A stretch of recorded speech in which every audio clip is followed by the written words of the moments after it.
good to know. Were you an athlete? I was. Played sports all the way through high school, baseball and football. And how'd that work out? Worked out real well. My senior year, I was all conference, almost made all state. So, yeah, Cool. had a good year. Yeah. And what do you, who'd you hang out with in high school? Wally, Dan Abbott, Paul Harden, Brian Whiteman, a bunch of the athletes there. And actually, Wally, one of my friends, ended up going to Ferris State at the same time I did, and he went up there and played football for him, and that being an All-American for him. Did you enjoy going to school here? I did. In this community? It was a good community, and that's why I still live in this community, and never left it. Never left the county. The only time I left the county was when I attended Ferris. Other than that, I've been here my full 47 years. It's a great place to be. So what was your very favorite memory from high school? Probably running around with my buddies and playing sports with them. Yeah. I tell you, that whole sports thing, I think, makes a big difference even in your career. I can see working with people down there, the ones that did not play sports. It's not a team aspect per se. Where people who played sports, they realize you got to get everybody involved, and I think it was very big, very key in my career. Absolutely, absolutely. And then there's that, you start to learn that camaraderie and the. Exactly. Yep, how to get along with each other and all that good stuff. Yep. So when did you know you wanted to go into law enforcement? My sophomore year of college, I went up there initially to be in automotive technology, and realized, yeah, I did not want to wrench on cars for the next 45 years. And one of my girlfriends at the time, her sweet mate was in criminal justice, and we got talking about that. And she explained some things about criminal justice and the program up there, and I thought, I'll give it a try. You know, typical freshman, sophomore kid in college, not sure where you want to go in life. And ended up changing my career then, and here it is 27 years later, after 4 years up there, 23 years at our place. I'm still involved in criminal justice. And you enjoy it? I do. Yeah. I do. So, what can you tell me a story about being a rookie officer that might entertain? Oh yeah, when I first went on there, my very first night, of course I had my whistle chain on wrong, so all the guys in briefing razzed me about that, having to dress me for my first day, and things like that. Of course, the first year out there, you learn so much. The guys used to razz me about that because I would actually take complaints further than I probably should, and they explained to me you're even save the world by going above and beyond. Even when the complaint was done, I still tried to dig further and further, and so yeah, the guys used to razz me about that. So yeah, you learn. Well, that doesn't sound all bad. No, it's kind of comical looking back on it though. So, all of these years that you've been involved in law enforcement, what are some of your takeaways from that? Any things that that you've learned and that you've taken with you into other areas of your life? But there's a lot of good people out there, and even though, like, even right now, law enforcement's getting a lot of bad publicity in the news because of a few bad apples.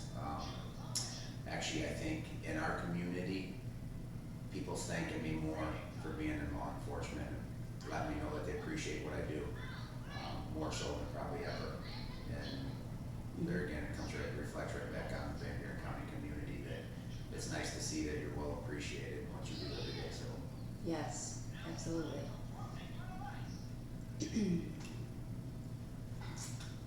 Okay, so if you could change one thing after the things you've learned over the course of your career, what would it be?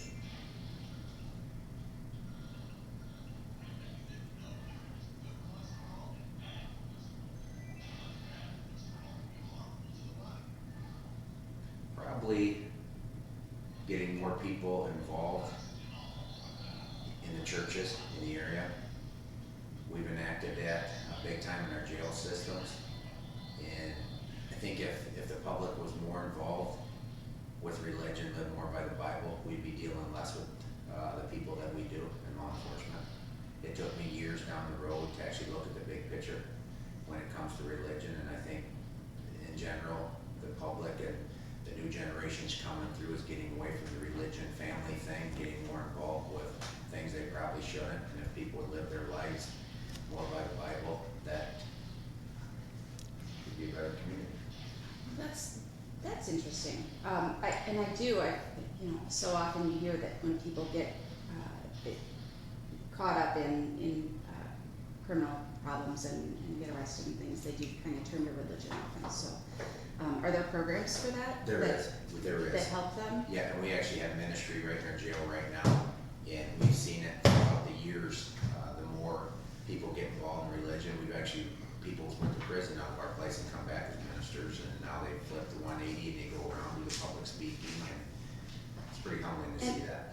And do you think that that's what this is really all about, is trying to, as much as possible, get people to turn around a little bit? Not so much just remove them, but get them to change their lives It is. as much as we can. Yeah, and at the end of the day, you're not gonna rehabilitate everybody that comes through that system. But there are others that, truthfully, I mean, in the big picture, when they find God and realize that their family's everything in life, they turn their lives around. I think if more people look at the big picture that way, society would be a lot better off. I truly do. Well, hope goes a long way. It does. Yeah. So how do you think your career choices affected your family? In a positive way. A lot of the stuff that I've learned on the job I could take home and point out to the family in different ways. Not dealing with stuff. My family's happy. The career choice that I made. It's been stressful at times because obviously it's not a 9-to-5 banker's hours job. So that's been tough at times. But for the most part, I think it's worked out well for my family. So, what roles do you see the sheriff's office playing under your leadership? If I was to be elected, I would build on the community aspect. I think to a certain extent, law enforcement generals got away from the public relations. I think they distanced themselves for the simple reason is law enforcement throughout the nation's got a lot of black eyes for things that they did.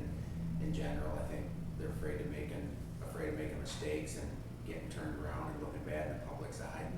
And I think that's the number one thing that you need to key on if you're elected. Work on that, work on relationships with the court systems, along with the commissioners, things like that, emergency responders. So it's really about community for It you. truly is, it really is. And the second chance programs being developed in Van Buren, have you looked into those much? I have, and I've got mixed feelings on it, to be honest. I've seen some offenders go through that are habitual offenders time after time after time, and I don't think the programs are good for those type individuals. I think it gets to the point where when you're dealing with them on a regular basis, those individuals are almost beyond rehabilitation, and they need to either be in our jail or in prisons. Mm-hmm. The offenders that are first, second type offenders that are new and being incarcerated, I think those are programs that work for those folks as an eye-opener. And are they starting to get some, any sort of information back about how those programs are working? They are. They're graduating some out of there.